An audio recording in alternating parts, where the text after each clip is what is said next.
Welcome to China in Focus. I'm Tiffany Meyer. Our top story: the U.S. is squeezing Iran's lifeline just days before President Trump meets China's Xi in Beijing. With the shadow fleet blocked and the oil exports hit, the U.S. is signaling to China as global energy dynamics shift rapidly. Japan is sprinting to find alternative rare earth suppliers after China tightens export restrictions. We take a closer look at how Tokyo's new agreement with Australia could reduce reliance on China. We will continue to weave a new chapter in Japan-Australia relations and open new horizons for cooperation among like-minded countries. Taiwan's president has arrived safely in an allied African nation. The country's king helped the president by providing one of its own planes. Beijing is furious. Taiwan is a sovereign nation. And a crypto firm co-founded by President Trump's sons filing a lawsuit against a Chinese billionaire. Details on the legal dispute.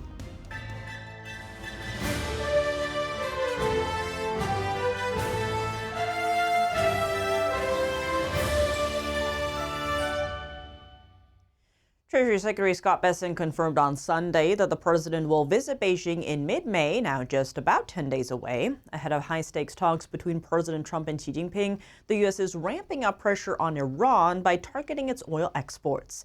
These exports are a key source of revenue for Tehran. The move is aimed at strengthening America's leverage in global energy markets.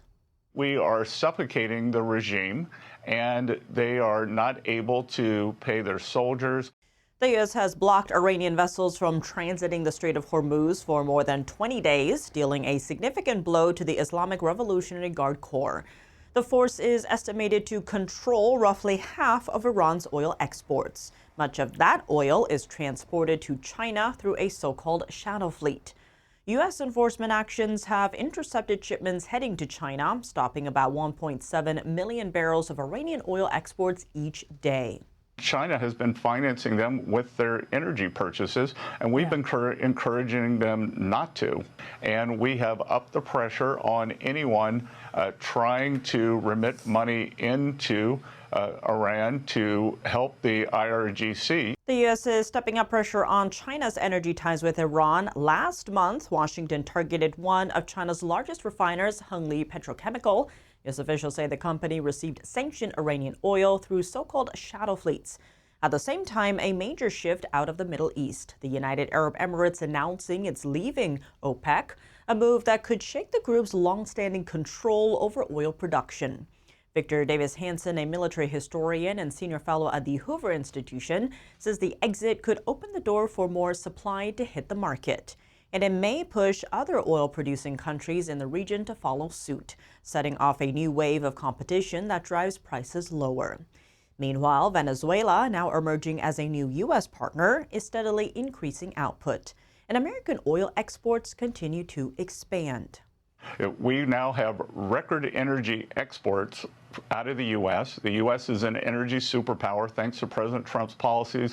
Altogether, the global energy landscape is shifting fast as Washington heads into high-stakes talks with Beijing. We'll be watching closely to see whether this energy strategy pays off when the two leaders meet face-to-face. Australia and Japan are stepping up cooperation aimed at reducing China's dominance over rare earth minerals. The two countries are planning to jointly invest more than $1 billion to address critical vulnerabilities in rare earth supply chains. That funding comes alongside a broader push to boost energy security between the two allies. Here's Japanese Prime Minister Sanae Takaichi. Together with Anthony, we will continue to weave a new chapter in Japan-Australia relations and open new horizons for cooperation among like-minded countries. Anthony, thank you. This comes after China tightened rare earth export restrictions on Japan in January. It's a blow for Tokyo, which relies on China for over 60% of its rare earth supply. Australia has been emerging as a natural partner, holding the world's fourth largest rare earth reserves. But it's looking to get help from Japan to refine those minerals. The two countries are also aiming to deepen cooperation on energy. Meanwhile, Takaichi also struck an agreement with Vietnam to deepen cooperation on rare earth minerals during an earlier visit. The effective closure of the Strait of Hormuz has been inflicting enormous impact on the Indo-Pacific. We affirmed that Japan and Australia will closely communicate with each other in responding with a sense of urgency. The Iran conflict in the Middle East has disrupted Japan's crude oil imports, pushing Tokyo to tap its strategic reserves. Natural gas and coal have since become key energy sources, with Australia supplying about 40% of Japan's liquefied natural gas and a majority of its coal. The two countries also agreed to strengthen the Quad framework. It's a diplomatic partnership between the U.S., Australia, India, and Japan, committed to fostering a free and open Indo-Pacific. A diplomatic success for Taiwan. Its president has finally arrived in the African country Eswatini on Saturday, despite efforts by China to block the trip. Here's more. Taiwan's President Lai Ching-te had a warm exchange with King Mswati III on Saturday as he struck a defiant tone on the surprise trip to Eswatini that triggered Beijing to call him a rat. Lai had planned to travel to the landlocked African country for the 40th anniversary of the king's accession last month. But Taipei said Beijing forced 3 countries to pull their permission for Lai's plane to fly over their airspaces. China views democratically governed Taiwan as part of its territory with no right to state-to-state ties. It's a position the Taiwan government strongly disputes. In an address thanking the king for his support, Lai said Taiwan is a sovereign nation. The 23 million people of Taiwan have the right to engage with the world, the president said. No country has the right to prevent it from contributing to the world.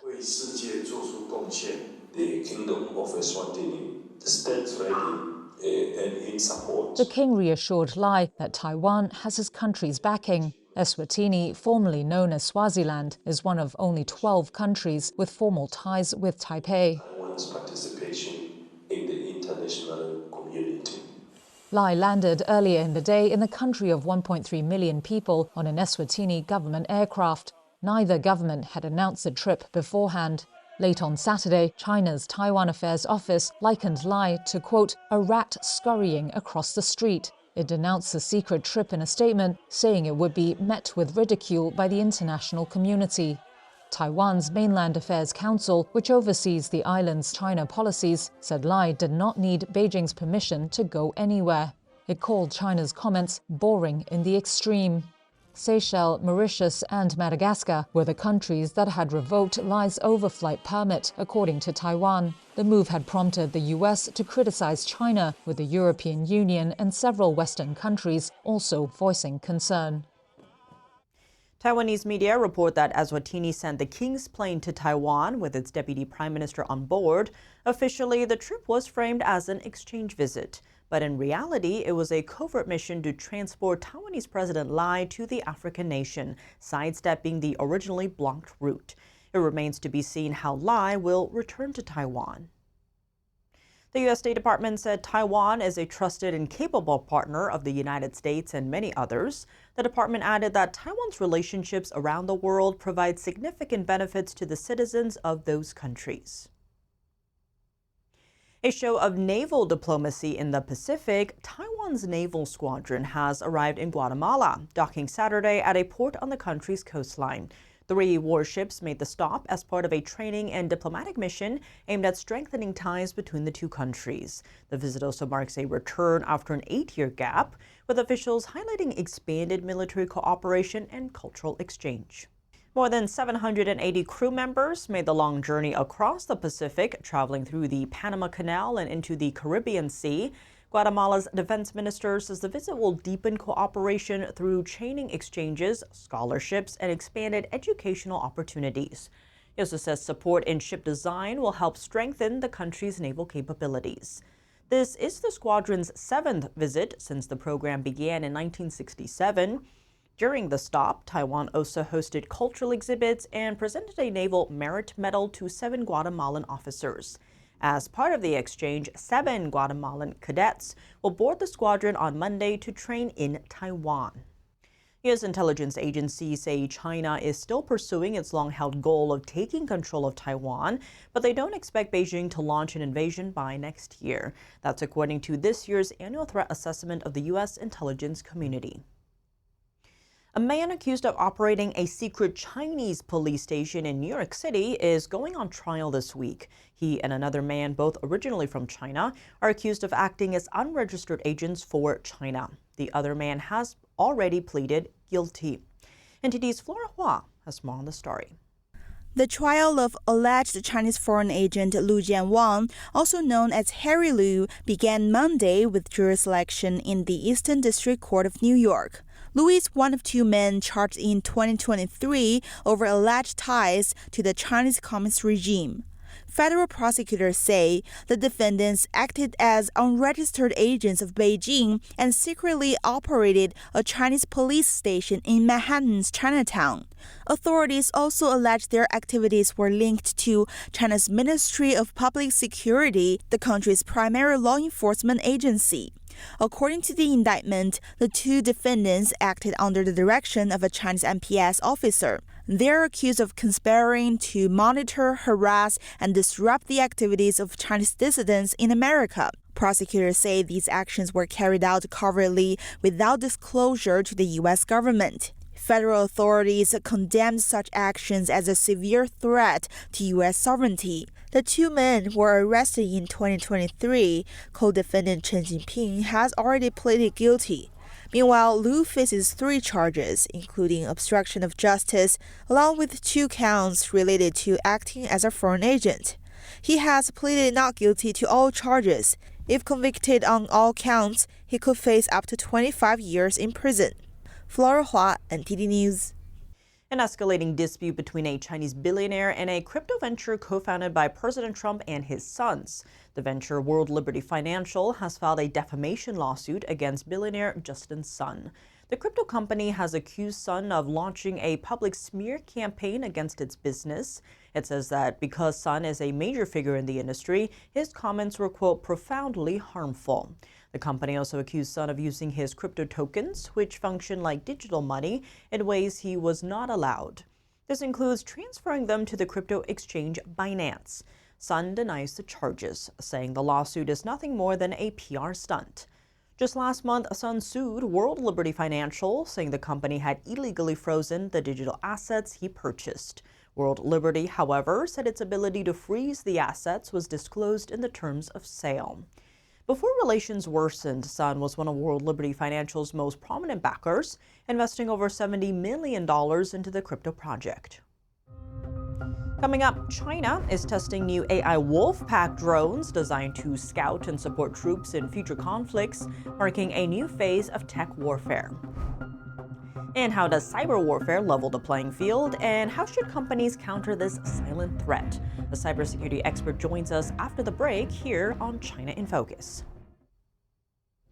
Welcome back to China in Focus. I'm Tiffany Meyer. China is developing AI-powered robotic Wolfpack drones designed to support troops on the battlefield. They can be seen as AI-controlled flying robots that operate together like a wolf pack. A report Sunday from the Foundation for Defense of Democracy says the systems could be used in future conflicts, including a potential scenario involving Taiwan. The drones being tested by Beijing's military are designed for tasks like scouting terrain and carrying supplies ahead of soldiers. Analysts say these machines could reduce risk to Beijing's troops and help sustain operations. But they also have weaknesses, including reliance on communications, limited battery life, and vulnerability to interference or damage. For now, humans are still making final combat decisions as the U.S. and China continue developing similar technologies. The report says U.S. policymakers should focus on countering China's autonomous systems by finding ways to disrupt the machines and boost domestic capabilities. And what does the recent hack into Lockheed Martin expose about the realm of cyber warfare? And how should companies counter this silent battlefield? Rex Lee, cybersecurity advisor at MySmart Privacy, joins us to discuss. Speaking of that silent battlefield, because often when it comes to wars, right, you talk about the U.S. military might and then China's growing military arsenal. A lot of that is to send a message of deterrence, like, hey, we have that military backing. But when it comes to this silent battlefield where the hackers can essentially take out that ability and go after civilians before you even get to that point, how does that change that dynamic of deterrence and how do you counter something like this? In cyber warfare, the battlefields are becoming more leveled. When you look at cyber warfare, now you can go out and attack the systems that support these weapons and or get intel on these weapons. Who knows what, if they really do have the 375 terabytes, for example, and classified information on F-35s, how valuable is that information to be able to find the vulnerabilities in those fighter jets for Russia and China to compromise those fighter jets? You see, it's not just about, you know, hey, they have more military might than we do. We can now find links and vulnerabilities in these systems that support these weapons and actually attack those vulnerabilities and actually render these type of kinetic weapons for conventional warfare. We can actually render them useless to some extent. Given the civilian targets here in this cyber hack on Lockheed, do you see other defense contractors like Raytheon doing something different to try and make sure they don't end up hacked like this? First of all, there's a big issue. Let's look at the major campaigns that are going on with the Iran conflict. We heard of Salt Typhoon attacks. Those are attacks through operating systems, applications, and so forth. Well, what do we see in the United States? What we see is the Trump administration is not enforcing the Protecting Americans from Adversarial Controlled Applications Act that bans intrusive apps and platforms from China, Russia, or any other adversarial country. And that's a way that through a Salt Typhoon type of attack, you can launch DDoS attacks, man-in-the-middle attacks. You can attack networks, and it's never seen because it ends up behind the firewall in the operating system of any computer, smartphone, or connected product supported by Android, iOS, or Windows, the primary three operating systems. So from that standpoint, a company like Raytheon or anybody else in the defense industry, they need to look at their confidential and protected information and ask if it's being supported by those three types of operating systems and ecosystems, and maybe consider moving that to Linux, which a lot of oil and gas companies are doing. They're developing in Linux and secure and private applications. So that's one solution. The other type of attacks that we're seeing out there are Bolt Typhoon attacks. These are long-term infiltration attacks like SolarWinds, where the malware goes out through a software update, but you don't see the attack for 18 months as it spreads to millions and millions of computers and mobile devices. And then you see that one attack, they can compromise over 120 countries, 35,000 businesses in a single attack. So we see those types of attacks that are going on today.